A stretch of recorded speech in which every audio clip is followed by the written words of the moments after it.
Hi అండి అందరికీ. ఈరోజు మా ఇంట్లో గ్రేవీ చికెన్ రోస్ట్ చేశాను. ఒకసారి మీరు కూడా ట్రై చేయండి. చికెన్ కడిగి పెట్టుకున్న చికెన్లో ఉప్పు పసుపు వేసి హాఫ్ బాయిల్కి పెట్టుకోవాలి.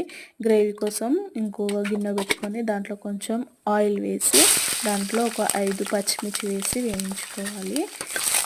దాంట్లోనే కొన్ని వెల్లుల్లి రెబ్బలు వేసుకొని వేయించుకోవాలి.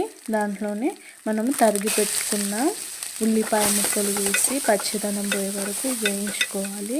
టమాటో పీసెస్ కూడా కట్ చేసుకొని దాంట్లో వేసుకొని వేయించుకోవాలి.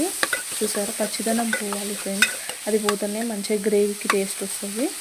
పచ్చిదనం పోయే వరకు వేయించుకోండి. దాంట్లోనే ఒక 10 కాజు పీసెస్ వేసి వేయించుకోవాలి.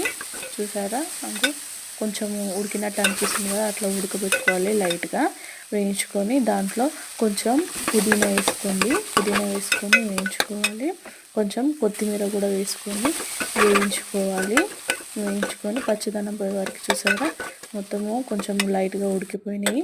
వాటిని తీసి పక్కకు పెట్టుకొని ఆరడానికి. ఇంకా చికెన్ హాఫ్ బాయిల్ అయిపోయింది.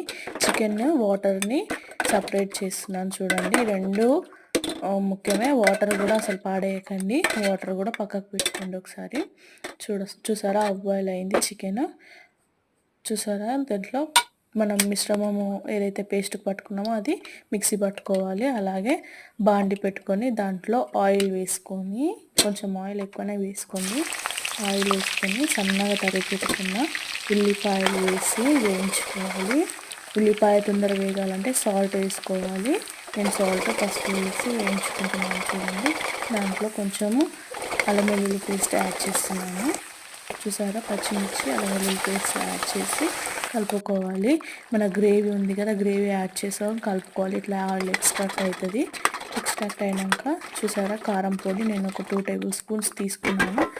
కారం పొడి వేసి కలుపుకొని మూత పెట్టి తీసి. చూసారా, ఆయిల్ అంతా పైకి వచ్చేసింది. గ్రేవీ ఉడికిపోయినట్టే. దీంట్లో ఇప్పుడు మనము సపరేట్గా తీసి పెట్టుకున్న చికెన్ ముక్కలు వేసి కలుపుకోవాలి. బాగా మొత్తం మసాలా ముక్కలు మొత్తం పట్టే వరకు కలుపుకోండి ఫ్రెండ్స్. చూసారా, మొత్తం కలిసిపోయింది. ఆయిల్ కూడా ఎక్స్ట్రాక్ట్ అవుతుంది. బాగా కలుపుకోవాలి. బాండీలో చికెన్ చేస్తున్నాం కదా, కలుపుతూ ఉండాలి. మూత పెట్టి తీసి చూసారా, మొత్తం ఉడికిపోయింది. ఎలాగో మంచి స్మెల్ వస్తుందండి. చూసారా, అదో మీకే ఇంత బాగుంది కదా. దాంట్లో కొంచెం ధనియాల పొడి వేసుకొని మళ్ళీ కొంచెం మగ్గనివ్వండి.